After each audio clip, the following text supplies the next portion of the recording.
Hi, I'm Pastor Ron, and this is Question and Answer, a segment I do every few weeks in youth group where I answer questions asked on my website. You can ask your own question at pastorhudson.com/question. All right, so let's get to the questions this week. Our first question is this. It is, what do you do when you are in a situation and you don't know how to get out of it? What do you do when you're in a situation and you don't know how to get out of it? First off, this is a serious question because I think all of us find ourselves in situations that we can't handle. A lot of people say that God will never give you a situation that is too big for you or too heavy to bear. I don't believe that. I think God oftentimes gives us situations that are too heavy to bear on our own. And so he wants us to turn to other people. He wants us to find help. A verse that is helpful is this, and this is Paul writing to the Philippian church. He says this. He says, "Do not be anxious about anything, but in everything, by prayer and supplication, with thanksgiving, let your requests be made known unto God." And then he goes on to say that the peace of God, which passes all understanding, and that we can't comprehend, will be available to us when we pray to God in this way.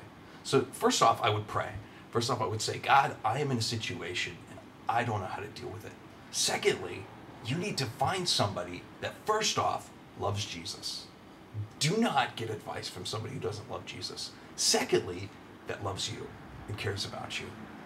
And when you find that person, you know that they may not give you the answer that you want, but you need to go to them and say, this is my situation. That could be a youth pastor, that could be a mom, a dad, that could be a trusted person in your life. Oftentimes we go to people who are our same peers, that are kind of in the same group, because we have the easiest talking relationship with them.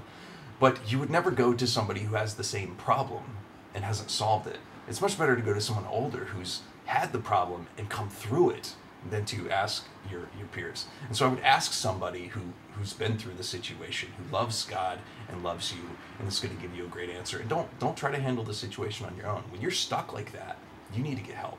Okay, our next question is this. It says, exactly how much wood would a woodchuck chuck if a woodchuck could chuck wood? Now, this is a classic question, and honestly, I thought everybody knew this, that if a woodchuck could chuck wood, he would chuckity-chuck as much wood as his chuckity-chucking heart could manage. That's what woodchucks would do if they could chuck wood. And so, I think that's pretty self-explanatory. So, that's all the questions we have for this week. If you would like to ask a question of your own, all you have to do is go to pastorhudson.com/question and put in your question in the little question box, and you can put your name if you want. You can put your email if you want to get an email back or something like that. I will not give away who you are, so don't worry about that. Ask questions about life, real questions, silly questions, bring it on. Thank you so much. And if you'd like, you can follow me on YouTube, and that way you'll be notified when this is posted. All right, God bless and have a great week.